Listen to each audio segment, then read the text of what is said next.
Hello and welcome to the oddschecker betting show. I'm your host, George Elek, and this is the Premier League 2021-2022 preview. This is the big one. The Premier League is almost back. We're recording this on Monday, late on Monday afternoon, so just about 5 days to go until the big kickoff on Friday night between Brentford and Arsenal. And I'm joined by three expert guests to take you through all the markets ahead of the Premier League season starting, hopefully finding some value. We've got Raj Chohan from PremLeaguePanel. Raj, we spoke last time ahead of the Euros, and I was pretty amazed by the depth of your tactical knowledge and insights. Looking forward to hearing what you've got to say ahead of the Premier League season. Yeah, very excited now. I think we've had enough of a rest from the Euros. I just can't wait to get stuck into the league season. Yeah, absolutely. I was there for the first game of the Championship season on Friday night down at the Vitality, and having fans back at games was pretty incredible. And if there's anybody to ask of what that might mean in terms of a punting perspective, Mark, you're a numbers man. Mark O'Hare from WeLoveBetting. Return of fans. Are we going to be looking at kind of the home advantage and the return of that this season?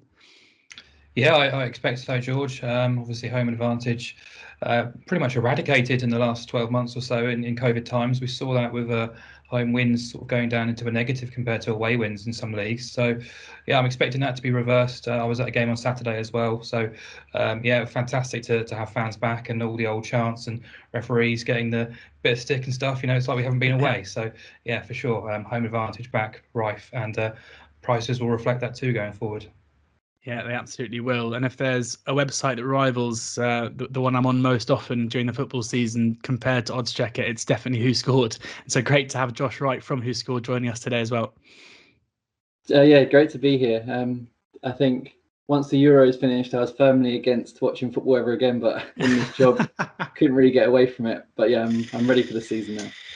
I've got a confession to make where I was at two of the group games at Wembley. I was at the Germany game, and then I had to go into isolation because I was getting married 10 days later.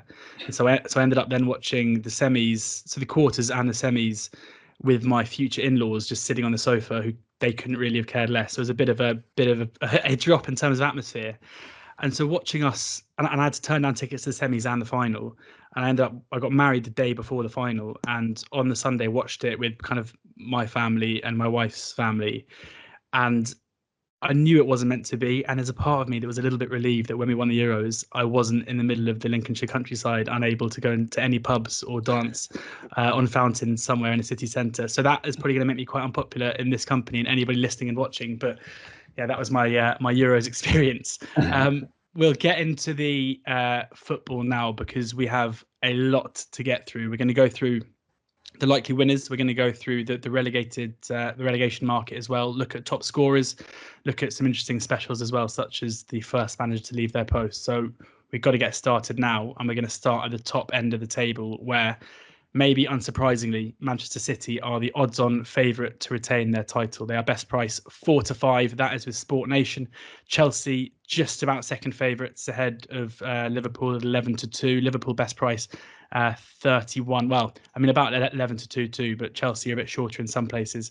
Manchester United next up at 17-2, and then a big gap to Leicester, Tottenham, and Arsenal, who are 50-1, 60-1, and 66-1 respectively. But we'll focus on those top four, and we're going to focus firstly on Manchester City.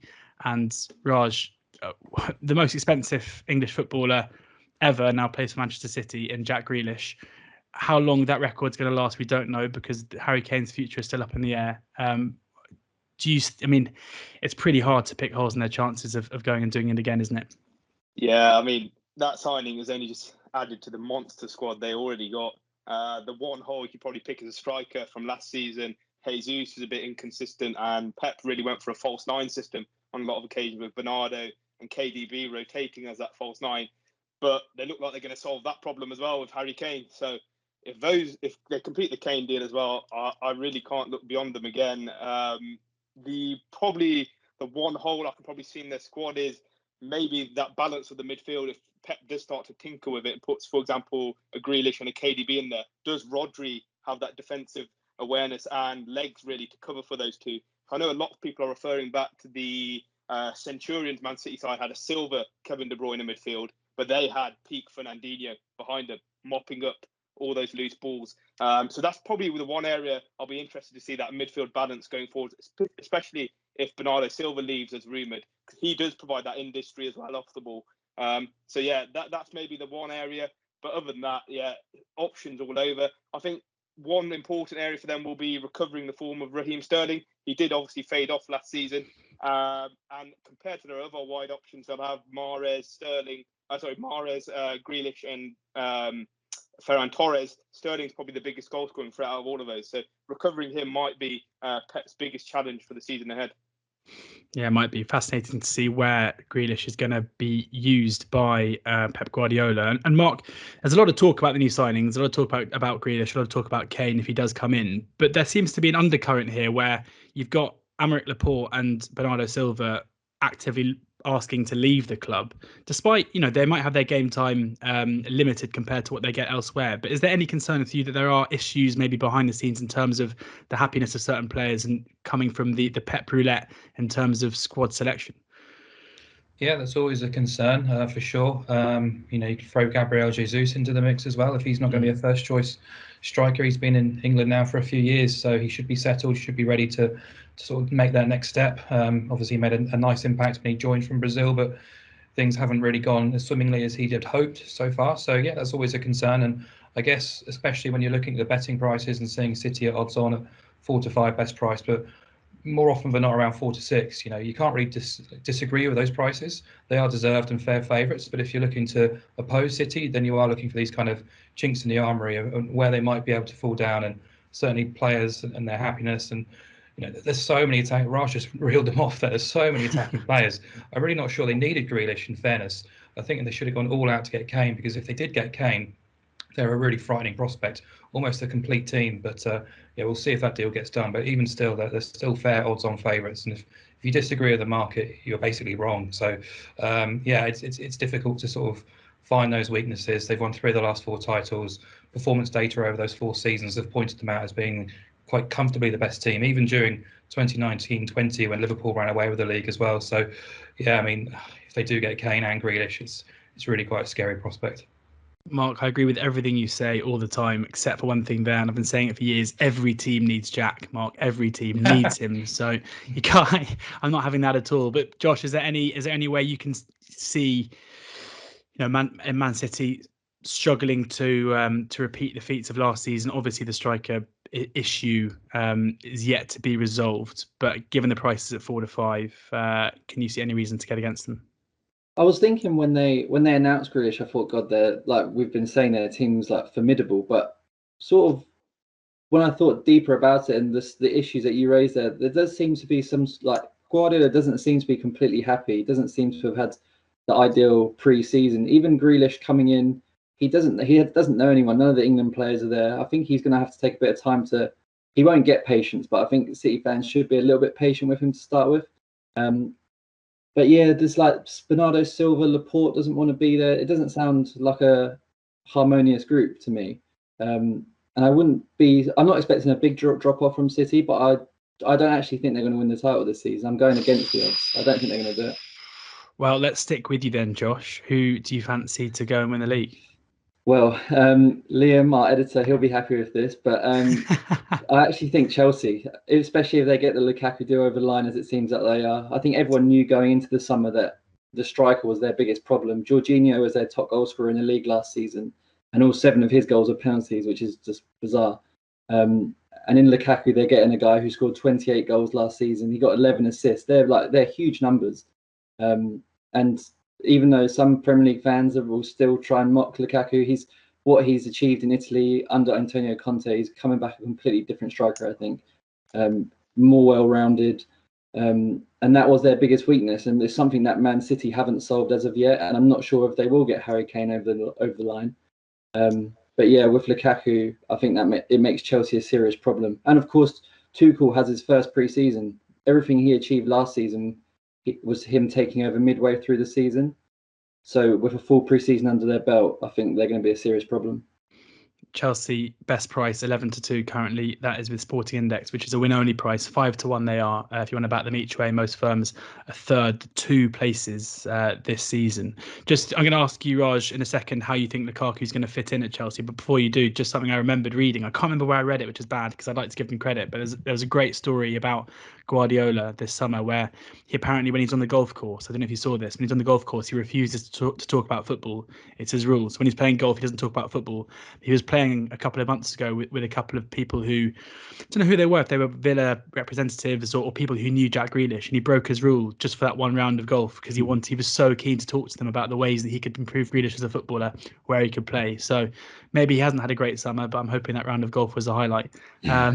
Raj, coming to you on Lukaku, which I think, at the time of recording, it hasn't been announced. By the time we finish recording, it may well have been. It's going to be fairly imminent. He's a player who, in my opinion, doesn't get the respect that he necessarily deserves from a large selection of English football fans. How do you think he'll fit in with Thomas Tuchel's style of football at Chelsea? Yeah, I see him as a real magic bullet signing, really. He solves the big issue that Chelsea had last year, a goal scorer. I think Tuchel went through a whole raft of strikers. He played Werner up front, Havertz up front, Giroud, Tammy Abraham, less so. But all 4 of those options weren't really ideal for him. Werner obviously wasted a lot of chances. Havertz, he preferred using a more of a creative role in the end. But then, so Lukaku, he's got that goal-scoring threat. We know that straight away. And the one thing you like to see from Lukaku recently, his link-up plays improved significantly. And I think that will help in the Chelsea system. He'll have 2 forwards in that 3-4-3 very near to him that he can play off, which he did with Lautaro Martinez for Inter Milan. And the likes of Havertz and Werner and Mount buzzing around him, I think that's a lethal combination. Yeah, unbelievably excited to see Lukaku back at the club. And Raj, a lot of people who maybe don't follow a lot of European football would have seen Thomas Tuchel come into the club, taking over what was effectively a bit of a mess after Frank Lampard's reign, and immediately go and win the Champions League. And we'll see him as some kind of a magician. He's obviously an elite level manager. Do you think it's fair to assume that under Tuchel, Chelsea will continue to be such a strong force? Yeah, definitely. You can see strong tactical principles in how Tuchel plays. Number one, he wants the back 3 that he plays to be very proactive, going out of the defensive line and to compress the space ahead of them. So he doesn't want players running at the back 3. He wants to be the proactive one on the front foot and squeezing the pitch, high up the pitch. And with that, the pressing fits with that as well. They became a much better pressing side under Tuchel. And then even on occasions, they were very good at counter-attacking too. That's how they really won the Champions League, to be honest. They tore Man City apart on the counter-attack a number of times. Same with Real Madrid. So, yeah, there's very strong tactical principles there. And so, yeah, I fully expect him to continue along the same vein as last season. Do you reckon they're the closest challengers to City? I do have one concern about Chelsea. There were a couple of games that stood out in Tuchel's short reign. The Arsenal and Brighton games towards the end of the last season were 2 little chinks in the armour, I think. I think he does slightly struggle when teams park the bus against him. That's one thing. So I'm expecting Tuchel to show a bit more variation in what system he plays. We saw at PSG, he liked to use a 4-4-2 and a 4-2-3-1 at times. So I think for Chelsea to win the title, I think he might need to revert away from that 3-4-3 on occasion when he's coming against a very packed defence. So, yeah, I think that might be a crucial thing for Chelsea to win the title. My personal pick, I'll probably go into later on. I think Liverpool will be the nearest challengers again to Man City. But Chelsea, I think, will be there or thereabouts as well. Right, we're going to come back to you on Liverpool in just a second, but I'm going to come over to Mark now.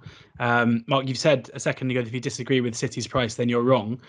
So I'm a bit scared of asking you who you think the bet is at the top end of the market. But I'll give you free rein. Either take us on Chelsea's price, or you can pick up off Raj on Liverpool, or give us why Manchester United might be the closest challengers if you want to go that way. They won't be United. So logic suggests City win the league, but if you're having a bet, and if I'm having a bet in this market, I'm backing Chelsea 5-1 each way. I think that's a fair price. What Tuchel achieved almost overnight was astonishing, really. The defence was exceptional under his watch. 2 goals conceded in his first 14 games. Just crazy figures, really. And the number of top-class managers he got the better of in one-off games as well. It was like a who's who of the greatest coaches in the world. He did it all with that misfiring attack, which the guys have talked about, winning the Champions League, runners-up in the FA Cup, getting top 4. It was so impressive. And if he does complete the team now with a striker Haaland obviously isn't going to be coming, but Lukaku does look like he's going to arrive. You know, they're just going to be better and better, and I expect more from Werner and Havertz this season as well. I think moving clubs, moving countries, cultures mid-pandemic is always going to be difficult. You're not going to have your friends or family around you to help you sort of bed in. I think they'll be refreshed. I think they'll be ready to go and make a difference. And I think there is a criticism towards Tuchel that sometimes he can be a bit more of a cup coach or a coach for a one-off game against a sort of a smarter brain, whereas kind of getting the results against the lesser lights, which I think Raj was sort of talking there as well about the teams who might come in and pack the bus. I think that's where Chelsea do need to improve on. If they've got someone like Lukaku, if they get improvement out of Werner and Havertz as well, I think they're, again, just like City, you look at the Arsenal they've got going forward in terms of attacking players to game changers. It's quite frightening, really. And I think crucially as well, if you look at Tuchel's reign and look at the projected figures in terms of the underlying data, expected points, XG, all those kind of savvy metrics, you know, Chelsea weren't far off City under Tuchel's charge at all. They were basically the second best team in the league by a distance and not too far off City either. So if they can reach those standards, I don't see any reason why they can't have a sustained challenge towards the top this time around. Mark, very cheeky of you to say the word Arsenal there. Some Arsenal fans watching just spat out their coffee thinking you were talking about them before they realised that actually you were talking about Chelsea. Raj, we'll come back to you then on Liverpool because you've already told us who you think are the bet. 6-1 they are with Betway best price. That's also each way terms a third too. And I'm guessing this might have something to do with a few players being back from injury this season. Yeah, I think that's big. Obviously, the centre-back area really did trouble them last season. Obviously, they've got Van Dijk back, Gomez back, Matip back. They've all played pre-season matches. And then the new guy, Ibrahima Konate, as well. So the depth has extremely transformed, basically, from what they had towards the end of last season. But I think it's not just the centre-back. I think there's one thing that a lot of people miss. It was Fabinho being taken out of the midfield and being put into defence. If you look at Liverpool's record with Fabinho starting in midfield after that game where Van Dijk got injured, Fabinho started 8 games in midfield. Liverpool won all 8 of them. So I think that shows he's a big factor, not just the centre-backs being fit. And obviously they lost Diogo Jota as well over the Christmas period, just before the Christmas period. I think that kind of matched their slump where they didn't win at Anfield for 6 or 7 games, I think it was. So those two are as well as the centre-backs, those two are the other two factors, I think. But then I think to get really into title contention, there's one other factor, and I think that's Sadio Mane. He had a really poor season last year for his standards. Mane was arguably Liverpool's player of the season in that 2019-20 title winning campaign. So if he can get back to those levels, I think that will be the crucial factor for Liverpool being in the title race.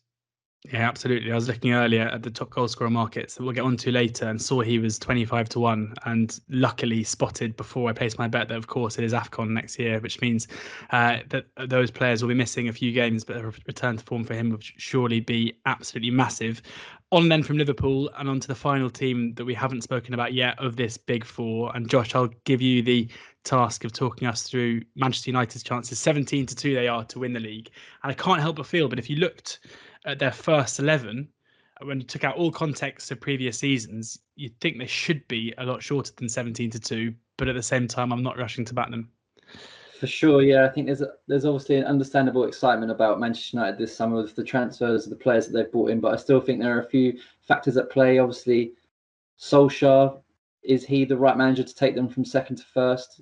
I think he's done well to get them to second. Not many people probably thought that based on his record at Cardiff, but so there's obviously that one big elephant in the room of him. But to get Varane and Sancho in for that sort of price, I think they've done really well there. It doesn't mean much, but to get both in for the same amount Dortmund wanted for Sancho last summer is pretty good going. And I think if you look on paper, Sancho being £30 million cheaper than Grealish doesn't really make sense. But I mean, that sort of stuff doesn't really make much difference in the pitch. But I think the one issue there are a couple of issues. I think obviously Solskjaer, is he really good enough to take them to that next level? New 4-year deal. Yeah, well, they certainly believe so, but it's whether he can do it or not remains to be seen. But I think the really big issue, particularly with Solskjaer, as it seems like he wants to go to a more attacking 4-3-3 formation. I don't think they have a defensive midfielder that's good enough to really make that work. Matic isn't the Matic that he was at Chelsea. Fred is still he's improved since his first season, but I mean, he can still be a bit of a liability sometimes. I think if you just scan across their rivals and who they have in that position, as Raj said with Fabinho, the impact that he makes when he's in that position. Chelsea have got Kante, City have got Fernandinho and Rodri. I just think Man United are really short in that area, and it doesn't seem like they're going to strengthen there, with Pogba staying, Lingard probably staying as well. And I think that is probably where they will fall short in a title challenge. Mark, do you think they've got what it takes to be in amongst it? Yeah, I think playing personnel they definitely have, but as we go back to Solskjaer, do they have the coaching and tactical acumen to get the better of a Pep Guardiola, a Tuchel, or a Klopp over a 38-game season? And that's where my doubt comes in. Last season United struggled really against the better teams in the league, and Solskjaer has this obsession with kind of playing defensive, counter-attacking football in those big games, which he's trying not to get beat and try and nick games in one-off situations, which may work, but I don't think it's conducive to mounting a title challenge. At times as well last season they were conceding early goals, conceding frequently the first goal in matches, and of course they recovered to pick up loads of points and quite impressive in that sort of area. But again, it's not conducive to a title winning team either. So are we going to see the best of Pogba? We saw it in the Euros, but we haven't seen it often enough with United under Solskjaer. So that's a doubt. And Varane and Sancho will certainly improve that starting 11, but I can see them improving. And look, Solskjaer has performed above my expectations in the role, but can you trust him to win the title? I can't personally. It's interesting because I can't really remember a situation in football ever before, especially in such a high-profile club where you've got a fan base who are so happy with their manager and are really right behind him. The contract itself was welcomed basically by the fan base, and then everybody watching on seems basically convinced that as a tactician he is lacking. Like, Raj, can you make the defence for Ollie here? I mean, clearly in terms of what he's done at the club, in terms of building a more positive atmosphere about recruiting in the right areas, has been very positive. But I still get the feeling that if you were to put Pep Guardiola, Thomas Tuchel, or Jurgen Klopp in charge of this squad of players, then they'll be a lot shorter than 17-2 to win the league. Yeah, definitely. I think it goes back to what Mark was saying about the heavy reliance on the counter-attack. I think that is Solskjaer's preferred method of coaching. And as Mark said, I don't think that's conducive to a season-long title challenge. I think United had the perfect conditions for a title challenge last year, I think. The other contenders, Chelsea got off to a bad start with Lampard. Liverpool obviously struggled with injuries. And still, they only hit 74 points. And in the end, were a distant second from Man City. And the thing also I go back to at the start of the season, I think they've got a few issues in their attack. Because obviously Marcus Rashford's going to be missing with his shoulder surgery. Cavani's only just come back to training, or he may not even come back yet. Sancho hasn't had a training session yet, or he may have had his first one today. So I think the start of the season in particular is going to be tricky for them. And will they lose ground? That might be my big concern for them as well. I'd just like to jump in there. That's all right. I think, to be fair, in Solskjaer's defence last season, I think that they had the shortest pre-season of any team. I think they only had like 3 days pre-season with all of their players. But certainly with this season as well, it seems like they've got their business done early with Sancho and Varane. But as you said, Sancho's first training session was today, 6 days out for them from the Premier League season. And Varane may only have one training session before their game against Leeds. So it seems like they've done their business done early, but the new signings haven't even trained yet. So I do think that is a problem. It seems to be more of a problem every year, where we're getting to the beginning of the season and squads are either half cooked in terms of recruitment or have barely even got to training yet. Hopefully that'll change when we have our first proper summer next year without a major tournament or anything. Let's look then at the other teams towards the top end, but who aren't expected, at least by the bookies, to challenge for the title. As I mentioned, Leicester, Tottenham, Arsenal, Leeds, Villa, the next in the betting. But let's look at the top four odds, because that's where I guess you're probably going to be looking for some value to crash that party and qualify for the Champions League. Leicester are 9-2, Arsenal 5-1 best price, Spurs 5-1, Leeds 12-1, Everton 12-1, West Ham 18-1, Aston Villa 25-1. Mark, out of those, who do you think makes the most appeal to mix it with the big boys? The two at the top of the market, I think Leicester are probably the obvious one. So I'll take Arsenal if you want, because I think I do quite like them coming into this season. I think they're coming into the campaign reasonably under the radar, quite quietly. I know the bookmakers don't necessarily believe that, judging by the prices, but Mikel Arteta is starting to get a tune out of that side last season. They were the joint fourth best teams in terms of points return in the second half. I the campaign. I think they were second since Boxing Day. They actually won 47 points from the final 24 games, finished with the third best defence as well. Goal scoring was the issue last year. Aubameyang had a really sort of curious and below par campaign, but Pepe came into his own in the second half of the season. We saw Saka and Smith Rowe continue their sort of emergence. I expect all of those players to improve on last season. There's some quite exciting players there and game changers too. Of course, there's no European action to worry about. Ben White will upgrade the defence. Hopefully, we'll get more out of Thomas Partey if he can stay fit. And I think Granit Xhaka has proven himself at international level that he is a capable player at the top level. Can Arsenal get the best out of him alongside Partey? I think that's a decent partnership. So, yeah, I do think they're flying slightly under the radar. I think top four is probably a little bit beyond them, considering the teams above them in the market. But expected points at Arsenal down as being the sixth best team in the Premier League last season. So if they can start finishing their dinner and doing a bit more in the final third, then they should be there or thereabouts. 11 to 8 best price Arsenal are at the moment with 888 Sport for a top six finish, which, Mark, I'm guessing by your nod of the head there, that's agreement for that one. We'll talk about Leicester now. And Raj, just want to ask you, because it seems to me like kind of sneakily, Leicester have had one of the best windows of anyone in the Premier League in signing Patson Daka and Boubakary Soumaré, two very young, very exciting talents, and not for a massive outlay either. I mean, you consider how close they were to the top end of the table last season. It feels like the bookies, the punters, are maybe sleeping on Leicester a bit to continue progressing. Yeah, completely agree with you. And I think the Community Shield is a great demonstration of that. I think those options that he's got now with Daka and Soumaré, it's given him such tactical flexibility. I think he started the game with a 4-2-3-1, Brendan Rodgers, with Maddison as a 10 behind Vardy. Second half, he flips it to more of a 4-4-2. Kelechi Iheanacho, who had a brilliant end to the season, and Patson Daka up front. And it caused Man City some big issues. So he's got several options on how he wants to set up his side now. He can also flip to a 3 at the back. He's got plenty of options there, and I think that they're my actual favourites to challenge the top four, and probably the strongest team. I think Daka in particular is a brilliant signing. He profiles so similarly to Jamie Vardy, who I think had a bit of a drop off last season. His runs in behind are perfectly timed. We had a glimpse of that against Man City. So I think that's a brilliant signing from Leicester. Yeah, George, can I just highlight something on Leicester while we're on it, because I think it's just really quite interesting from a betting perspective.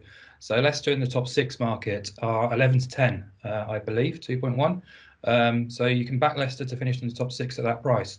Alternatively, if you go on oddschecker, there's a market without the big six. Leicester are priced up at 13 to 8, 2.63 in that market. So if they're going to finish in the top six, you'll consider them to probably win the without the big six market as well, considering they're up against Everton, Leeds, West Ham, Villa, possibly Brighton. So I think there's a massive discrepancy there, and something that punters should be jumping upon. Yeah, interesting. 13 to 8 there. I think, is it not about time we could call it the Big Seven?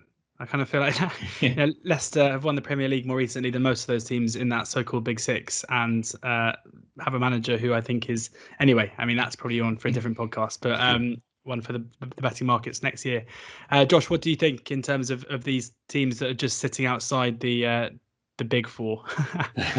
I just have to echo the sentiments of everyone about Leicester, really. I think Brendan Rodgers, when he came back, he was just ridiculed non-stop, and I think he still gets taking the mick out of a bit, but he's shown what a great coach he is. I think my only now concern for Leicester is Wesley Fofana, his injury. Yeah, I think that's left them quite short. Johnny Evans obviously has his own injury problems throughout the season, and I think that does leave them a little bit short at centre back. But yeah, the signings they've made really early in the window as well, like these, they haven't really been dragging things on. They've got these through the door, early doors, and I think they're going to be really strong again. And they're certainly ready to take the top four if any of those big spenders above them slip up. Yeah, they will. The last team we have to mention that yet to get a mention in this Big Seven are Tottenham. And Josh, I'll stay with you here because it's been an interesting summer for Spurs. One of the longest managerial searches we've seen, which ended in Nuno Espirito Santo, who I think we can probably all agree wasn't the first choice of the club. But some interesting transfer business as well. Pierluigi Gallini has come in as the keeper on loan from Atlanta, a player that I don't think Aston Villa fans expected to pop up at Tottenham a couple of years after leaving there. And Brian Gill, a player that I think a lot of Spurs fans are very excited to see as well. Is this a season of transition for Spurs, or do you think they could hit the ground running? I think it's certainly a season of transition. I think it's so difficult to know what we're going to get from Tottenham this season because it hinges so much on what happens with Harry Kane. Mm. If he stays, he's made it clear that he doesn't want to stay. How is he going to cope? Like, where's his head going to be at if he does stay? And then if he does leave, who do they replace him with? I know there's been a lot of talk of signing strikers to partner with Harry Kane, but I do think that it's all just talk to retain his value. I do think if they do sign a striker, it will mean Harry Kane does leave. Lautaro Martinez, that would have been a really exciting signing, but it does seem that he's going to stay in Italy. But I just think there's so much stuff that's up in the air with Tottenham at the moment. It's hard to really nail down how they're going to perform this season. Yeah, absolutely. Anything for you guys to add on Spurs? Yeah, I think the striker, obviously, if Kane leaves, I think whoever they're replacing with is going to be a crucial signing. The one link I liked was the Dusan Vlahovic link from Fiorentina. He profiles pretty similar to Harry Kane when he wasn't more of a playmaker back in his earlier Spurs days. So I think that would be a top signing. And I think all of the chaos around the manager and the some of the signings and transfer links, that has detracted from a couple of issues in the squad. I think their wide options are still a bit lacking. Steven Bergwijn, Lucas Moura, they haven't been consistent for a good 2 years now, really. So I think those issues still exist. Can they get the best out of Dele Alli? Nuno looks to be using him in pre-season. Heung-min Son's being used as a striker whilst Kane's been away. So yeah, I think there's plenty of issues to sort out there, which is why I wouldn't really back them to get into the top 4 scramble. Yeah, maybe a season to leave Spurs well alone. Mark, before we get into the relegation battle, or hopefully these teams won't be involved, but gone are the days where the mid-table of the Premier League was a bit of a boring slugfest because you've now got some of the most exciting players in the league, in my opinion, turning up at the likes of Leeds and Aston Villa. Of course, West Ham last season had a cracking campaign under David Moyes. Everton losing Carlo Ancelotti, but still retaining plenty of the players that he brought in. Can we see any of these teams look to, I mean, I think all of them, their fans will have aspirations to try and push into Europe this season. Do you think that is viable for any? Yeah, I think it's going to be difficult to finish above the top 6. If you can finish 6th or 7th, I think it'll be a very, very good season for any of those sides. Everton, I think it's quite hard, excuse me, to know what to make of them. With Rafa coming in there, I think we know what we're going to expect of them on the field. I think Calvert-Lewin feels like a very Benitez player. Doucouré and Allen as well. You got the set piece delivery of Dean, but Richarlison's going to be exhausted. He's been away on the Copa America and Olympics duty. Demarai Gray, has to start performing consistently as well. And then there's a question about James Rodriguez, who is still there, but by the sounds of it, probably wants out. So I think they'll be solid mid-table. Leeds, I don't expect anything else but what we saw last season from them. Fantastic. Junior Firpo coming in at left back for Alioski, I think is reasonable. The big question is, can Bamford do it again?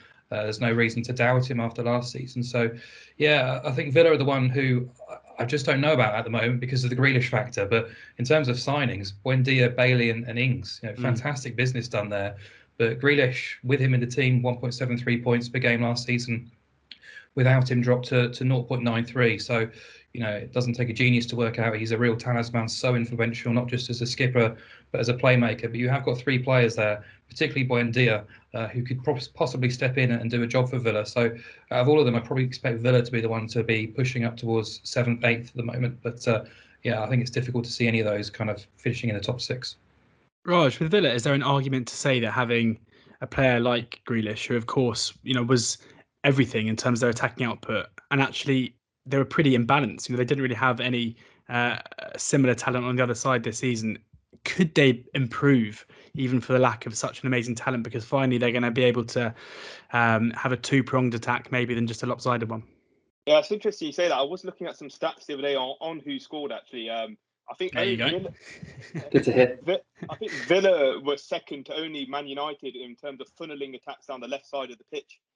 So that shows how the impact that Grealish had. I think Buendia, he likes drifting into that right-hand channel, so that'll add balance on that side. Leon Bailey as well, as you said. Will Watkins play out wide with Danny Ings up front. So they've definitely got more threats now, and I think that will definitely help. So yeah, I think it could be a case you Villa become more of an unpredictable side. Yeah, interesting to see. I'm sure there might be some more money spent at Villa as well, still being linked to the likes of Todd Cantwell too. So we'll see what happens there. We'll move into the relegation battle now. And it is, of course, the 3 promoted teams from the Championship that occupy the 3 favourite slots for relegation. Norwich, even money to drop back down. Watford, about the same price, even money too. Surprising, I think we'll touch on this in a second, to see that Brentford are priced up as being the least likely, albeit marginal, to get relegated. They're 13 to 10, or actually 6 to 4. They are best price. That's with Betway. Palace 7 to 4, or the EFL All Stars, as I like to call them now. Burnley 5 to 2. Newcastle 3 to 1. Southampton 9 to 2. Wolves 5 to 1 with their new manager Bruno Lage, and Brighton are 8 to 1. And then we get into the teams we've just been discussing, who I think none of us really mentioned them as relegation candidates, so we probably steer clear of them. And Josh, you have the enviable role of going first up and telling us who you think is the bet to get relegated this season. I think this every year with Newcastle, but I think, and they end up finishing well clear of relegation. But I think this season will be the one. I think they've had another terrible transfer window. Joe Willock, it sounds like they're finally going to get him through, which is obviously great and a no-brainer for them. But it would be pretty special if he can continue the way that he finished last season. I hope they don't expect him to score every game, but that would be, I would be a bit concerned for them. And with fans, I know the Newcastle fans are amazing, but having them back in, they'll certainly let their voices be heard if things do go wrong pretty quickly. I worry a bit for Newcastle and Steve Bruce. Yeah, so they are 3 to 1 currently with BetVictor and Betfred. Mark, I know you love your EFL as much as I do. And normally when we're talking about EFL sides who've come up, we only talk about 3. But Crystal Palace have bought so many starlets from the league below that I kind of feel like they're the 4th EFL club in this conversation. But are you surprised? I mean, for me, looking at this market, it looks to me like it's a massive opportunity, because I'm not entirely sure that certainly Norwich are being afforded the respect that they deserve, and it feels like they're being priced up on a season that happened over 12 months ago now. How do you assess their chances and their place in the market? Yeah, it's curious considering they won the league with 97 points, was it, in the end of the Championship? I know they've lost their best player, Emi Buendia, but there's more to Norwich than Buendia. He was absolutely outstanding last season, but I mean, considering what they did 2 seasons ago, where they did start with a bit of a flourish, didn't they? You remember that game against Liverpool away at Anfield on the opening night of the season, when they put on a really good show. They beat Man City as well, and things really unravelled sort of after Christmas time, and particularly when the sort of pandemic started as well. But they've shown that they're very capable by coming straight back and doing so sublimely. Really, they've changed tact a little bit. They're not so gung ho. They're a bit more sort of savvy about how they approach games, particularly at the back. So yeah, I am surprised to see them labelled as kind of the top of the market, the relegation market. But I think normally when I look at the relegation market, I immediately look at the promoted teams and just scrub them out, because maybe it's a bit of a love towards the EFL, but I always think they're at the top of the market for a reason, and people are going to back them because they don't know so much about them compared to the teams they see on Match of the Day every week. So there's little value on them any time of the week. So you mentioned Palace. Palace are the ones that stick out to me. It's a club going through a bit of a rebuild this summer. But firstly, it's the direction that they're trying to take, which kind of confused me. A little bit like Spurs in the summer. Replacing Roy Hodgson, there didn't seem to be a clear plan or an idea about what they wanted from their next coach. Hodgson, a very sort of defensive, pragmatic, conservative coach, but they were going for some elaborate names who prefer attacking football, expansive football. Then they're sort of going back to the sort of pragmatic style as well. And they ended up settling on Vieira, who to me is a gamble. I can't confess to know a huge amount about his stint in the MLS, but I watched his Nice team quite regularly.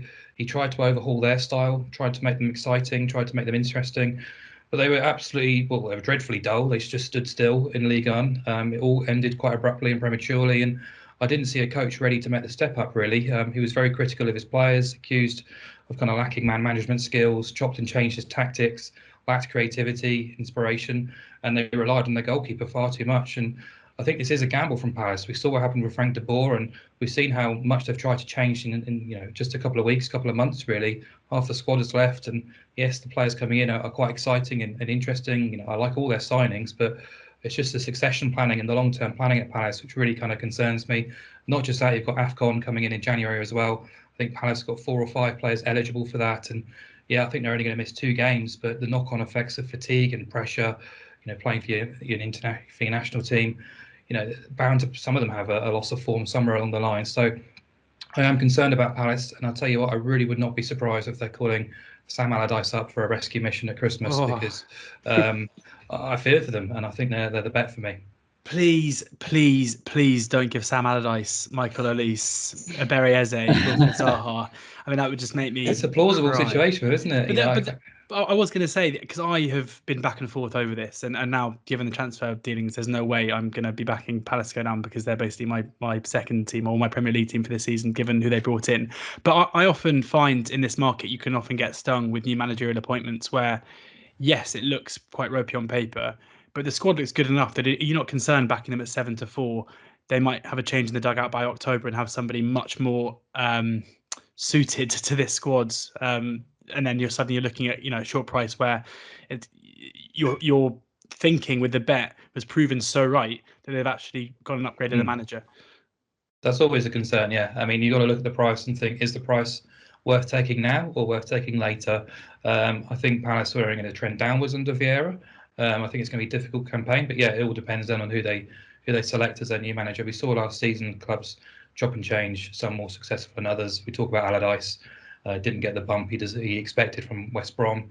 So sometimes these clubs are in a downward spiral, and it's difficult to turn that ship around. But yeah, I mean, it's not an inspiring market, put it that way, the relegation market this season. There's not a huge outsider who I really want to get behind. There's a few I think, if I rule out the newly promoted teams, like Josh said, I think Newcastle are a runner, Burnley are a runner, Palace are a runner, and Southampton are a runner. So, you just look at the four teams outside of the newly promoted three. But yeah, Palace, just because of the way things have gone over the summer, does concern me, despite the signings who, on paper, look decent.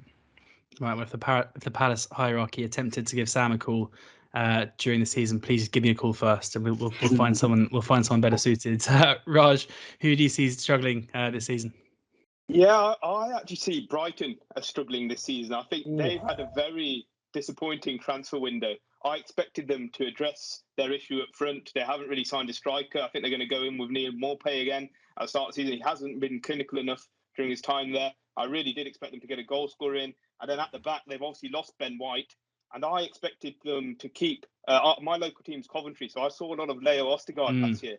And I thought Brighton would keep him, because I saw him as a natural fit to replace White in the back three. He's a brilliant ball player. He's decent in the air. So he's off to Stoke, isn't he? I think. Yeah, he's off to Stoke. So I was very surprised at that. And it looks like Shane Duffy's been getting a run in pre-season. So I'm not sure about that one. And then they've also been linked with Nat Phillips as well.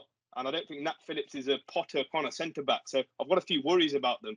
And again, the other problem they've got is at left wing-back in their 3-4-3 system or 3-5-2 system.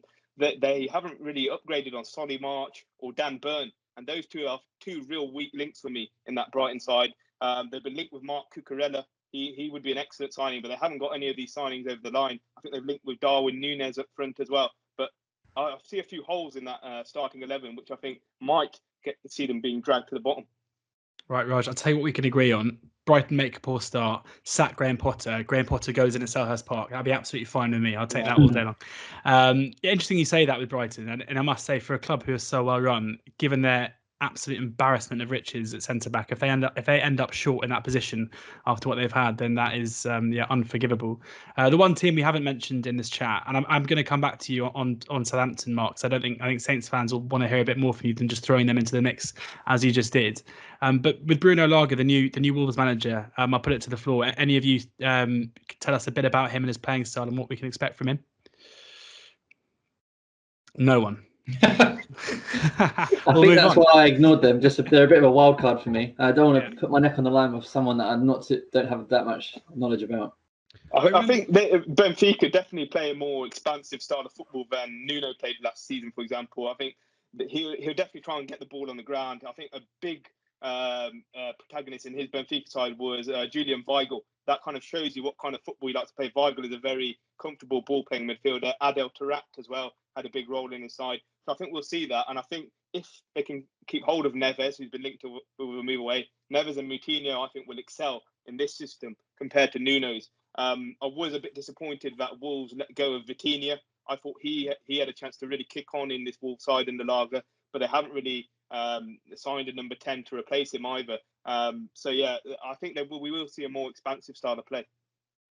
Yeah, they're the ones. Not that anyone wants to know, but they'll be the ones I'd probably be backing at the current prices. Purely, if you're looking at manager trends, I remember I think it was when Ollie was coming under some pressure at United. He was being linked to the United job after his first half a season at Benfica, and then it all unravelled in such an aggressive way. I think he finished off with just 2 wins in his last 13, and that. If you're trying to change the style of football at a club after a long time of succession planning, well, long-term planning under Nuno, it strikes me as a bit of a risk and one that could unravel quite quickly. So the price, I think 5-1, I said, didn't I? Yeah, 5-1 for Wolves seems fair. Mark, with Southampton, has Ralph Hasenhüttl not done enough to show you that he is capable of keeping the Southampton team away from relegation?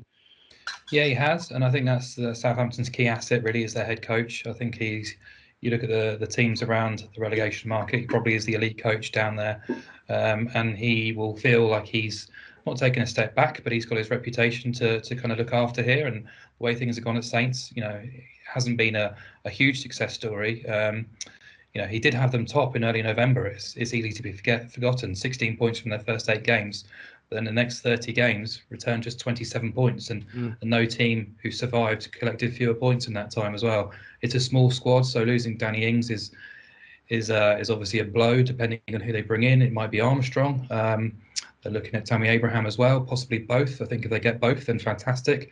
Armstrong clearly is capable and has got the ability to make the step up, but it's still a big ask for him to kind of move straight into Danny Ings' shoes and produce the same sort of numbers and influence. It took Shea Adams a while to sort of adjust to the Premier League. Bertrand leaving as well just leaves another void. Ward-Prowse's future is being talked about as well. So, I think there's been a little, not as much recruitment as I expected from Saints this summer. I think they've got a really fragile defence. Individually, I think they're all more than capable to play Premier League football, but at the moment, Hasenhüttl doesn't seem to be getting a tune out of them collectively. So I think they need investment. I think there's a bleak mood around St Mary's at the moment, and I do worry about them if things go Pete-Tong early doors. Yeah, some talk about Adam Armstrong maybe arriving at the club in the next couple of days, which would certainly provide some firepower, a scorer of goals and a scorer of very good goals as well at times too. Josh, before we do move on, we should actually just talk about Brentford and Watford, especially with Brentford. They've waited long enough to be involved in these kind of podcasts, so I think we need to talk about them. How do you fancy their chances of sticking around for another season? I was just so pleased they got up in the first place, to be honest, after so many years of nearly getting there. But yeah, I'm happy they're here. I'm happy they didn't have to lose some of their good players over the summer by not getting promoted, like Ivan Toney. It'll be great to see him in the Premier League. It'll be weird that there could be a couple of former Newcastle strikers in Toney and Adam Armstrong probably quite well, but just not at Newcastle in the Premier League. But yeah, it'll be great to see how they get on. I'm not sure if they've signed a right back yet to replace Dalsgaard. He left. I don't think so. So I don't know what's going on there, but yeah, it'll be great to see. I think they're going to be a breath of fresh air. They've obviously just got into the new stadium as well last season. Or was it last season? Yeah, last season was their first full season. Yeah, but it's obviously they'll have fans in it this time. But yeah, I'm really looking forward to seeing how they get on. I don't think they're going to struggle. I think it'll be tough for them, but I don't think they're going to struggle too much, to be honest. I think everyone can look forward to some quite interesting interviews from Thomas Frank on Match of the Day. Certainly a manager who wears his heart on his sleeve. But they are, they're a side where they're so well run and so well drilled. And the Brentford of old that we remember under Dean Smith, where it was very attacking football, they still have that in their locker, but they are fundamentally a very, very good defensive side. And I think teams that come up with that strong unit at the back are normally pretty successful in looking to survive. So fingers crossed. And I think for Brentford fans, having waited so long to get promoted, having missed the chance to be there for the whole season, I'm looking forward to them being able to go to their new home and watch their team in the Premier League this coming season. Hopefully they all go well. We're going to go now. We've spoken about a lot of managers there, so we're going to go to the top goal scorer market at the end. But a market that I always find fascinating is the first manager to leave market, where we've got, unsurprisingly, maybe this is the time we'll talk about Watford. We've got Xisco Munoz as the 6-1 favourite ahead of the aforementioned Patrick Vieira, soon to be replaced by Graham Potter, although that means Potter should be a shorter price at 15-2. Steve Bruce is 9-1. Hasenhüttl is 10-1, Mikel Arteta 12-1, Rafa Benitez 14s, Daniel Farke 16s, Bruno Lage 16s, Thomas Frank 18-1. Potter is 20 alongside Dean Smith. Nuno 25s. Dyche 25s. Ole Gunnar Solskjaer is 33s. Bielsa 33s. Moyes 33s. 40 to 1 bar. Raj, coming to you here first. Who do you reckon could be the first man we see sacked? So I quite like those odds on Rafa Benitez, actually 14 to 1, because I think the Everton fan base is still very much split on his appointment. A lot of them don't want him in there. There's a lot of vitriol out to him on social media. I've seen in all the replies to a lot of the Everton social media content, there's still fans firmly against him. And I think it'll just take a slightest downturn in results, and I think the pressure will be heaped on top of him. And I don't really like their transfer window so far either. Damari Gray, Andros Townsend, they're okay players. Damari Gray is very inconsistent. Townsend, I think he's gradually just lost that bit of stardust he previously had. He's workmanlike, but he won't offer you much more than that. And then if James leaves on top of that, I think Everton won't be in for a great season. Rafa Benitez 14 to 1 for the market with Paddy Power, Betfair, and BetVictor. Mark? So I talked about Southampton, and Ralph Hasenhüttl appealed to me at 10 to 1. I know he's got a contract until 2024, which is always something to consider when looking at this kind of market, and that is a concern. Saints are probably having to spend out a decent whack to get rid of him. But considering what I spoke about in terms of the poor end of season form, the mood around St Mary's, the lack of investment, replacement of key players, the defence that's conceding goals, to me it's a recipe for a relegation battle right now, and the board and the owners might not be expecting that. So you look at their opening fixtures, they go away to Everton, they also have to go away to City and Chelsea in the first 7. They host Man United as well. So, it's going to be a difficult opening stanza for Saints. So wouldn't take a huge amount for Southampton's form to sort of continue where they left off, really, and Hasenhüttl's future to be under question. So he might even decide to walk away himself and try and keep his reputation intact. But Vieira would have been the one, but I think his price reflects that. So Ralph for 10s. Yeah, very emotional man, isn't he, on the touchline sometimes? Wouldn't think it would have to go too far wrong for him to walk away. 10 to 1 he is with Sky Bet and Betfair Sportsbook. Josh? I'm a bit disappointed it didn't come to me first, because Benitez was actually my pick as well. Oh, no, sorry. No, it's fine. But yeah, just like Raj said, I think a lot of things could go wrong very quickly for Benitez. It wasn't an appointment that was celebrated by Everton fans. And obviously, like we said earlier, Richarlison, I think it's safe to say that he'll miss the first month of the season, given how much he's played internationally this summer. And yeah, Andros Townsend, I think it's clear that Benitez just wants to swing a ball in and hope Calvert-Lewin can head them in. I think it's quite a clear style of play there that I don't think is particularly exciting. Oh, the disrespect is unbelievable to Benitez there. But yeah, I just don't think it's, and I don't know if it's just recency bias, but then watching them get spanked 4-0 by Man United in pre-season, I don't think that would have done much to lift spirits at Goodison. So yeah, I just wouldn't be surprised if maybe not the first manager, but I can see him going pretty quickly if things go wrong. Yeah, so as I say, 14 to 1. So I mean, I can't believe no one's mentioned Xisco. I think this is, if I could only have one bet this season in the Premier League, this would be my bet, is Xisco at 6 to 1. I mean, there was, for context's sake, after their promotion last season, I mean, he took over.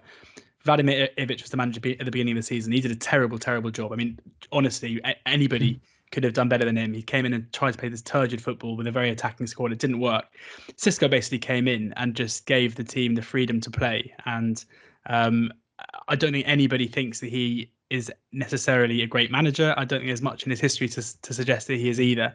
And although Watford fans don't like you pointing it out, their record under the Pozzos is for sacking managers is obviously fairly prolific. And I think the Pozzo family will probably know that if they were to dispense their manager, the chances are they could find somebody better now that they're in the Premier League to take them on. I honestly think that if Watford have 2 or 3 bad results to start the season, he could be gone by the end of August. And at 6 to 1, Boyle Sports go 3 to 1. I think that's probably just about a fair price. If you work out the ACCA price of them getting 1 or 2 points in their first 3 games, that's basically the price I think he should be to be the first manager sacked. I was almost surprised that he was given the job for this season. I thought there was a chance they might part company even after promotion, but we'll see on that. And then I think Lager at 16 to 1, another one where maybe if things don't go too well, Wolves will think, have we made a bit of a mistake here, and look to cut ties pretty quickly. As you can tell, it's a market that I quite like, that one. But yeah, my one tip for that one is Xisco at 6 to 1. That's with Paddy's Sportsbook, BetVictor and Unibet. On then to the Premier League top scorer market. And this looks very different to how it normally looks. Normally we have 4 or 5 players vying for favouritism at single figure prices. This time we've got Harry Kane, for whom he pays we do not know, at 100 to 30. Mohamed Salah is 9 to 2. Raheem Sterling 20 to 1. Pierre-Emerick Aubameyang is 25 to 1.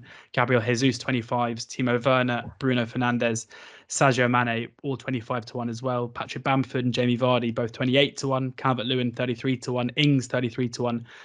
Jota 33s. Son 40s. Watkins 40s. Loads of players down there. Edinson Cavani 40 to 1 as well. There is a caveat to this where there will be a player fairly shortly who'll be a single figure price in Romelu Lukaku. We don't know what price he is at the moment. My guess would probably be around about the 92 4 to 1 mark, you'd think, probably around about the same price as Salah. So who do we think here? Because there seems, if you've got the place terms of a quarter to 4 and you're 20 to 1 after the first 3, you've got to think there's some value around to find a place. So Mark, I'll come to you first here. Yeah, so I've got 2. I've got one from the top, which I'm probably going to wait on just in case Lukaku does arrive and the price might move a little bit. But if you're picking from the top, I'd be picking Salah, despite CAF gone. He's got 95 league goals for Liverpool, an average of 24 per season. He's won the Golden Boot. He shared the Golden Boot. He's finished second and also in the places as well in his 4 seasons with Liverpool. Rarely misses games through injury, almost always called upon by Jurgen Klopp as well. I think he's missed 7 Premier League games in 152, plus he's on penalties as well, which I think is always key for this market. But there's a few stats here which kind of led me into a bigger price bet. In 16 of the last 19 seasons, a player at 50 to 1 or larger has placed in the top goal scorer market. And in 12 of those 19 seasons, a player at 100 to 1 or larger has placed. And also a player from outside of the Big Six has placed in the top goal scorer market in all bar 2 seasons since the Premier League inception in 1992. So, yeah, I looked at those stats. So I like the look of Even Toney at Brentford. We've seen Charlie Austin make the step up from the Premier League with QPR and place. We've seen Patrick Bamford do it last season with Leeds. So I like the look of Brentford to go reasonably well this season. Not quite to Leeds standards, but I do expect them to consolidate. You talked about the sort of changing in style from Dean Smith to Thomas Frank.